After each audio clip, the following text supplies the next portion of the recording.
Si paling perdana. Indonesia nyaris meraih kemenangan di markas Bahrain. Sempat unggul 2-1 hingga injury time berjalan 8 menit. Kemenangan timnas Indonesia buyar setelah Bahrain mencetak gol penyambut kedudukan lewat Muhammad Marmun pada menit ke-9. Laga ini berakhir dengan kontroversi di mana pemain dan ofisial timnas Indonesia kecewa dengan keputusan wasit asal Oman Ahmed Alkaf yang membiarkan laga berjalan hingga 100 menit meski memberi tambahan waktu 6 menit.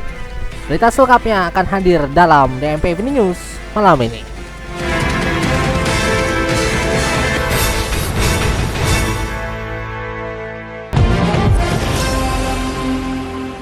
Selamat malam Indonesia, dan ini adalah DMP Evening News dengan beragam berita yang faktual dan terkini untuk edisi Jumat 11 Oktober 2024.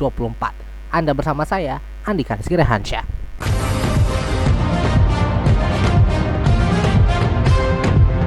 Dalam Election 360, calon gubernur Jakarta Ridwan Kamil ingin berangkatkan pengurus gereja ke Tanah Suci Yerusalem. Presiden Joko Widodo resmikan Istana Negara di Ibu Kota Nusantara atau IKN.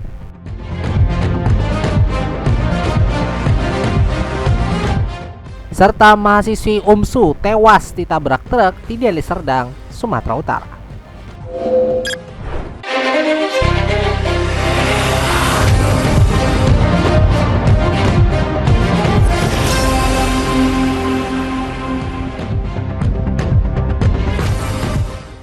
Timnas Indonesia nyaris meraih kemenangan di markas Bahrain dalam laga lanjutan ronde ketiga kualifikasi Piala Dunia 2026 zona Asia. Sempat unggul 2-1 hingga injury time berjalan selama 8 menit. Kemenangan timnas Indonesia buyar setelah Bahrain mencetak gol penyama kedudukan lewat Muhammad Marmun pada menit ke-9. Laga itu berakhir dengan kontroversi di mana para pemain dan ofisial timnas Indonesia kecewa dengan keputusan wasit asal Oman Ahmed Alkaf yang membiarkan laga berjalan hingga 100 menit meski memberi tambahan waktu 6 menit. Berdasarkan catatan Footy Rankings, Indonesia mendapat tambahan 4,39 poin dalam ranking FIFA. Namun posisi timnas Indonesia di ranking FIFA tidak berubah, yakni tetap berada di posisi 129. Sebaliknya Bahrain mengalami penurunan ranking FIFA yang cukup signifikan, yakni 2 posisi. Tim asuhan Dragan Talajic itu turun ke posisi 78 dunia ranking FIFA setelah kehilangan 4,39 poin. Keputusan kontroversial itu membuat PSSI kecewa dengan keputusan wasit. Anggota Komite Eksekutif atau Exco PSSI Arya Sinulinga bahkan memastikan PSSI akan melayangkan surat protes ke AFC. Selanjutnya timnas Indonesia akan melawan Tiongkok pada lanjutan kualifikasi Piala Dunia 2026 di Stadion Qingdao, China pada Selasa 15 Oktober 2024 mendatang. Presiden Joko Widodo meresmikan Istana Garuda di Ibu Kota Nusantara atau IKN, Kalimantan Timur sebagai fasilitas kediaman resmi Presiden Indonesia. Proses peresmian Istana Negara IKN diawali dengan penyerahan sertifikat Istana Negara dari Menteri Agraria dan Tata Ruang atau Kepala Badan Pertahanan Nasional Agus Harimurti Yudhoyono kepada Menteri Sekretaris Negara Pratikno. Sertifikat hak pakai nomor 11 itu bernomor induk bidang elektronik 1484 atas nama Pemerintah Republik Indonesia dengan luas 56,87 hektar. Istana Negara terletak di kawasan inti pusat pemerintahan atau KIPP IKN, Kabupaten Penajam Pasir Utara, yang menempati lahan kompleks Istana Kepresidenan dan luas tapak mencapai 334.200 meter persegi. Selain Istana Negara, di lokasi itu juga ada Istana Garuda yang berfungsi sebagai kantor presiden. Istana Negara terletak di atas bukit di belakang Istana Negara dan menghadap ke Taman Plaza Seremoni dan Bukit Bendera IKN. Pada kesempatan itu Presiden Joko Widodo hanya meresmikan Istana Negara sebab Istana Garuda masih tahap penyelesaian akhir bangunan yang diperkirakan memakan waktu sekitar 1 bulan ke depan. Kejaksaan Negeri atau Kejari Klungkung melakukan penggeledahan di Sekolah Menengah Kejuruan atau SMK Negeri 1 Klungkung, Bali. Penggeledahan itu terkait dugaan penyimpangan pengelolaan dana komite pada sekolah SMK Negeri 1 Klungkung tahun 2020 sampai dengan 2022. Selain itu, SMK 1 Klungkung juga menahan sebanyak 293 ijazah siswa lulusan tahun 2020 hingga 2022 karena belum melunasi uang komite. Kasih Intel Kejari Klungkung Ngurah Gede Bagus Jati Kusuma mengatakan penggeledahan itu dilakukan pada Rabu 9 Oktober sekitar pukul 9 pagi waktu Indonesia Tengah. Ia menerangkan penggeledahan ini dilaksanakan untuk kepentingan penyidikan untuk memastikan terdapat dokumen-dokumen yang berkaitan dengan dana komite tahun 2020 sampai dengan 2022 di SMK Negeri 1 Klungkung yang tengah ditangani oleh Kejari Klungkung.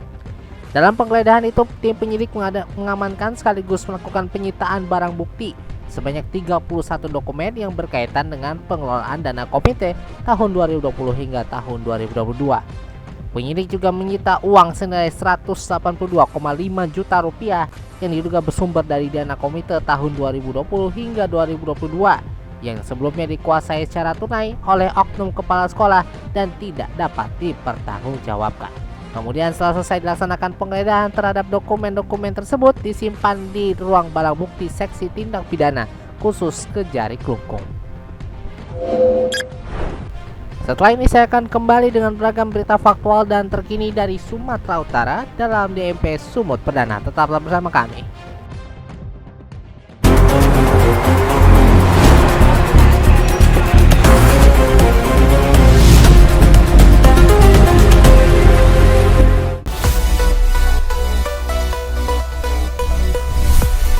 Horas Sumatera Utara, selamat datang di DMP Sumut Perdana. Kami mulai dari Deli Serdang, di mana seorang mahasiswi Fakultas Agama Islam Universitas Muhammadiyah Sumatera Utara atau UMSU mengalami kecelakaan lalu lintas di depan SMP Negeri 1 Labuhan Deli, Deli Serdang. Mahasiswi bernama Ilma Aulia meninggal dunia karena kecelakaan itu. Korban yang sedang dalam perjalanan menuju kampus terjatuh setelah hendak ingin menyeberang, namun ditabrak dengan kendaraan truk di jalur tersebut. Kejadian ini menarik perhatian warga setempat yang segera membantu korban dan membawanya ke rumah sakit terdekat. Berdasarkan keterangan warga setempat bernama Rusli, kecelakaan itu terjadi saat korban yang mengendarai sepeda motor ingin menyeberang jalan. Naas, korban terjatuh dan ditabrak truk. Rusli mengatakan ambulans dari rumah sakit datang ke lokasi usai peristiwa itu. Korban langsung dievakuasi dari lokasi ke rumah sakit. Warga lainnya Agus menyebut saat itu korban berboncengan bersama temannya. Usai sepeda motor mereka jatuh, teman korban langsung berdiri kembali dan selamat dari peristiwa tersebut. Driver ojek online bernama Taufik berusia 39 tahun ditangkap usai aksinya viral karena mengarang cerita seolah-olah menjadi korban begal di kota Medan. Sebelum merekayasa kejadian itu, pelaku diduga baru saja bertemu dengan selingkuhannya. Kasat Reskrim Polrestabes Medan Kompol Jamakita Purba mengatakan bahwa rumah kos selingkuhan pelaku itu diduga berada di sekitar Jalan Syekh Batanghari, Kecamatan Medan Sunggal, tempat pelaku mengaku dibegal. Jamal menyebut pihaknya masih mencari keberadaan motor pelaku tersebut, sebab kunci sepeda motor berada di tangan teman pelaku sesama pengemudi ojol. Berdasarkan hasil tes urin, kata Jamal, pelaku positif menggunakan sabu-sabu. Pihaknya juga masih mendalami apakah pelaku baru saja mengkonsumsi sabu-sabu sebelum mengaku sebagai korban begal. Terkait apakah pelaku bekerja sama dengan temannya untuk merekayasa kejadian tersebut, Jamal mengatakan penyidik juga masih mendalaminya. Ia mengatakan pihak kepolisian belum bertemu dengan teman-teman pelaku. Taufik yang turut dihadirkan dalam konferensi pers itu mengaku hal tersebut dilakukannya untuk menipu istrinya. Sepeda motornya hilang saat berada di kosan wanita yang ditemuinya tersebut. Untuk meyakinkan istrinya dan masyarakat, Taufik juga mengaku sengaja merobek celananya. Ia mengaku rumah yang didatanginya itu adalah kos teman wanitanya. Wanita tersebut merupakan langganan ojeknya. DMP Sumut Perdana edisi 11 Oktober berakhir sampai di sini. Tetaplah bersama kami karena berita faktual dan terkini seputar Pilkada Serentak 2024 serta transisi pemerintahan baru akan hadir dalam Election 360 sesaat lagi.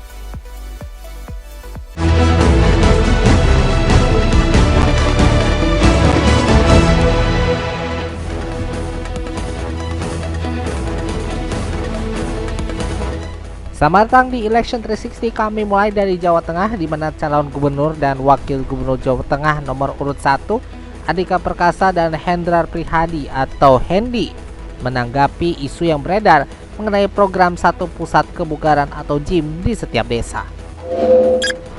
Wacana ini sempat ramai dibicarakan di media sosial, diisukan dengan visi misi pasangan Andika Hendi yang dihubungkan dengan hobi olahraga Andika. Andika mengaku telah melihat berbagai postingan yang mendapatkan banyak komentar dari warganet. Namun ia menegaskan bahwa program tersebut tidak berasal darinya. Lebih lanjut, Andika menekankan bahwa saat ini tantangan utama yang dihadapi Jawa Tengah adalah mengentaskan kemiskinan. Ia menyatakan bahwa program fasilitas kebugaran bukanlah prioritas utama.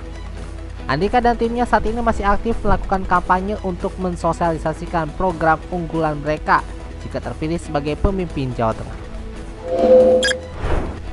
Sementara itu, calon gubernur DKI Jakarta Ridwan Kamil bertekad membuat Jakarta menjadi kota yang lebih toleran dan berkeadilan untuk seluruh umat beragama.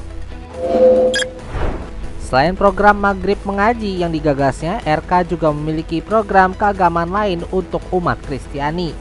Salah satunya adalah program perjalanan spiritual ke kota suci Yerusalem bagi pengurus gereja di Jakarta. Program ini dihadirkan menyusul adanya program umroh gratis untuk marbot masjid yang digagas oleh Gubernur DKI Jakarta sebelumnya, Anies Baswedan. Selain itu, RK akan mengadakan program sekolah minggu hingga memperbanyak guru agama Kristen. Dalam kesempatan ini, RK mendapatkan dukungan dari pimpinan gereja-gereja Pentakosta Indonesia atau PGPI. RK terharu mendengar pengakuan dari salah satu pendeta PGPI yang mengapresiasi kinerjanya menjaga kerukunan umat beragama di Jawa Barat. Mantan Gubernur Jawa Barat itu juga mengatakan bahwa indeks kerukunan umat beragama di Jabar meningkat kala dirinya menjadi gubernur.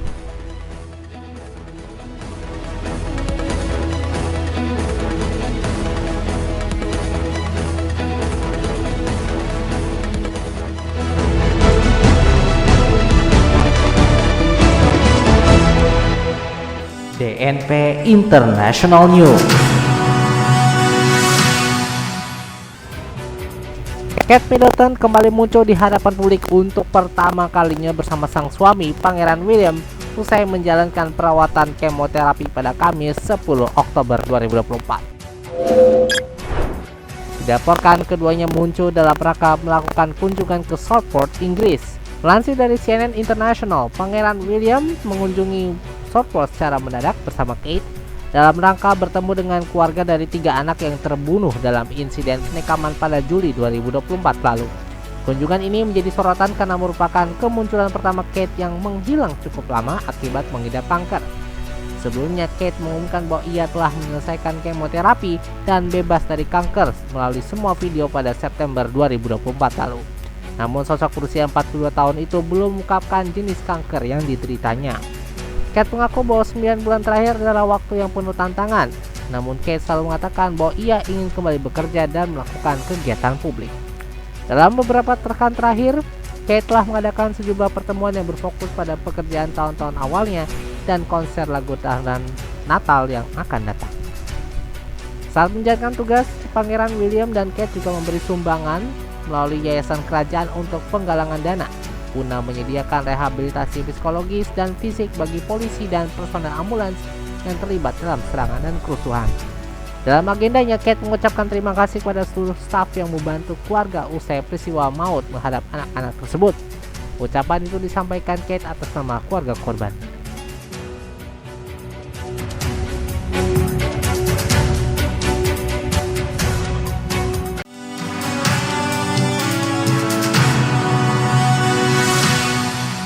Terima kasih telah mendengarkan DNP Evening News untuk edisi 11 Oktober 2024. Kritik dan saran bisa Anda sampaikan melalui surel kami di redaksi @dmpmedianetwork.com. Dapatkan berita faktual dan terkini lainnya di situs kami dmpmedianetwork.com serta dengarkan DNP Evening News setiap Senin hingga Jumat di situs kami dmpmedianetwork.com/evening news, platform podcast kesayangan Anda serta di kanal YouTube DNP Media Network. Jangan lupa subscribe ya. Saya kasih Ransya, terima kasih telah mendengarkan. Ini adalah DNP Integrated News, lebih informatif, lebih terinformasi. Selamat malam Indonesia dan selamat beristirahat.